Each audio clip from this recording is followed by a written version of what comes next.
এটা এটা মাজতে হৈ গ'ল, এতিয়া আমি আৰু যদি কোনোবা কেনেকুৱা নহয়, এইটো সুৰক্ষিত কৰিব লাগে আপোনালোকে। আপুনি কি দাবী কৰে আপোনালোকে ৰাইজে? পুলিচক এতিয়া জনাও আৰু এইটো শাস্তি হ'ব লাগে, ওলাই কেনে শাস্তি দিয়ক আপোনালোকে। ৰাতিয়ে মাৰি থৈ গৈছে ৰূপালী দাস। 30-35 মান হ'ব আৰু। এইটো বাঙালীপাৰা। কাজিয়া চাজিয়া মানে ল'ৰাটো বোলে আৰু 2-1 বাৰ আহিছিল বোলে, তাৰে নিজৰে ল'ৰা কৈ আছে। এইটো ৰাজস্থানৰ ল'ৰাটোৰ নাম হৈছে চন্দন কুমাৰ।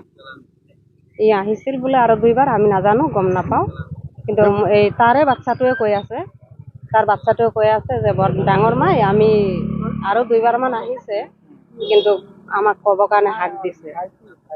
তেওঁ ভাল পাইছিল নেকি?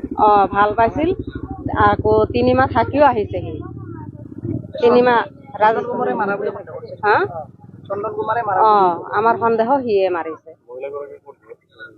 ইয়াৰ মাই ঘৰ হৈছে অমৰ চকত, আৰু আমাৰ এইটো দেওৰানী হয়। প্ৰেমজনিত কাৰণতে এনেকুৱা ধৰণৰ ঘটনা সংঘটিত হ'ল।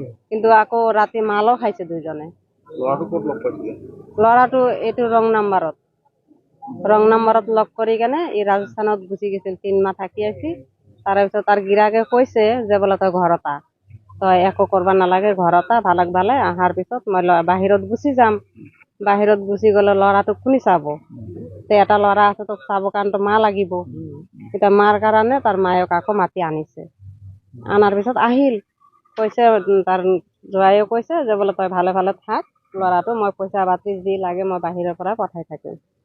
মানে গিৰিয়েকে এতিয়া ৰাজস্থানতে থাকে? নাই, ই ইজৰাইল গৈছে কামত। এটা মোৰ মাৰা বুলি সন্দেহ হৈছে চন্দন কুমাৰে। ইয়াৰ ঘৰ ৰাজস্থান। এতিয়া কেতিয়া আহিছে সেইটোতো নাজানো। ল'ৰাই কৈছে ৰাতি 12টা বজাত আহা বুলি। এতিয়াতো কেতিয়া আহিছে এটা মইতো নাজানো। এটা শাস্তি বিচাৰো, ইয়াক বিচাৰি ওলাই কেনে ইয়াক শাস্তি দিয়ক, যেনে দ্বিতীয়বাৰ আৰু এনেকুৱা কাৰণ নহয়।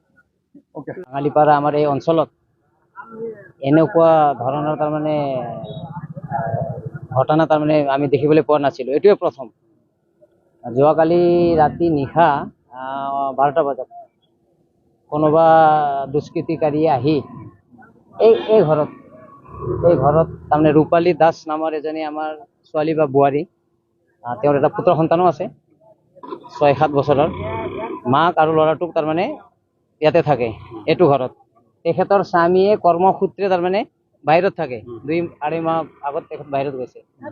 তো ৰাতি 12টা বজাত কোনোবা এজন দুষ্কৃতিকাৰীয়ে আহি, এজন বুলি নকওঁ, দুষ্কৃতিকাৰী কেইজনো থাকিব পাৰে, কোনোবাই আহি পেলাই তেখেতক তাৰমানে হত্যা কৰি থৈ গুচি গ'ল। পিছত যেতিয়া হত্যা কৰাৰ পিছত এই যিজন ল'ৰাটো আছে, সৰু বাচ্চা নাবালক, সেই ল'ৰাটোক কি কৰিছে তাৰমানে এটা ৰুমত, উত্তৰ চাইডৰ ৰুমত লৈ পেলাই তাৰমানে বান্ধি থৈ দিছে। থৈ দি ফালে সেই শিশুটোৰ মাতৃক তাৰমানে এতিয়া হত্যা কৰিছে না কি কৰিছে তাৰমানে নাজানো। তাৰমানে শিশুটোৰ ষ্টেটমেণ্ট আমাৰ প্ৰশাসনৰ মানুহে তাৰমানে শিশুটোক সুধিছে, সোধোতে শিশুটোৱে কৈছে কি হত্যাকাৰীক মই চিনি পাওঁ, আৰু সেইজন মানুহে মোৰ মাকক হত্যা কৰিছে বুলি তাৰমানে শিশুটোৱে কৈছে। তো গতিকে আমি ৰাতিপুৱা যেতিয়া হ'ল, ওচৰ চুবুৰীয়াৰ মানুহ এই ঘৰৰ তাৰমানে যেতিয়া শিশুটো যেতিয়া কান্দিবলৈ ধৰিলে, তেতিয়া এই ঘৰৰ মহিলা মানুহ এজন গৈ পেলাই সেই শিশুটো কিয় কান্দি আছে, তো চাই পেলাই যেতিয়া চাওঁতে তেতিয়া মা কৈ বুলি খুজিতে ভিতৰত ঘুমাই আছে। যেতিয়া এই ঘৰৰ তাৰমানে বোৱাৰী যাই পেলাই যেতিয়া তাতে চাওঁতে তেতিয়া গম পালে কি তাৰমানে মাতিলে অলপ, মাততে গম পালে কি মানুহজন তাৰমানে নাই। তেতিয়া তেওঁ তাৰমানে মহিলা মানুহ হাল্লা গোল্লা কৰি দিলে, ওচৰ চুবুৰীয়া চব মানুহ আহিল। এইফালে আমি প্ৰশাসনকো ফোন কৰিলোঁ, আমাৰ স্থানীয় গাঁওবুঢ়াও আহিল, ভিডিঅ' আহিল। অহাৰ পিছত তাৰমানে এতিয়া তাৰমানে পষ্টমৰ্টমৰ কাৰণে আমাৰ লৈ যোৱা হ'ল। এতিয়া অতি দুখত বা নিন্দনীয় ঘটনা এইটো। এজনী মহিলা মানুহ, এজনী মাতৃ বা এজনী বোৱাৰীক তাৰমানে কোনোবাই দুষ্কৃতিকাৰী হত্যা কৰিছে।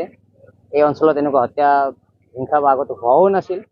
তো আমি এতিয়া সামাজিকভাৱে বা আমি সমাজৰ এজন মানুহ হিচাপে আমি এতিয়া এইটোৱে কওঁ, প্ৰশাসনৰ ওপৰত আমাৰ সম্পূৰ্ণ 100% বিশ্বাস আছে। আজিৰ আমাৰ বৰ্তমানৰ প্ৰশাসনৰ ওপৰত আমাৰ 100% বিশ্বাস আছে।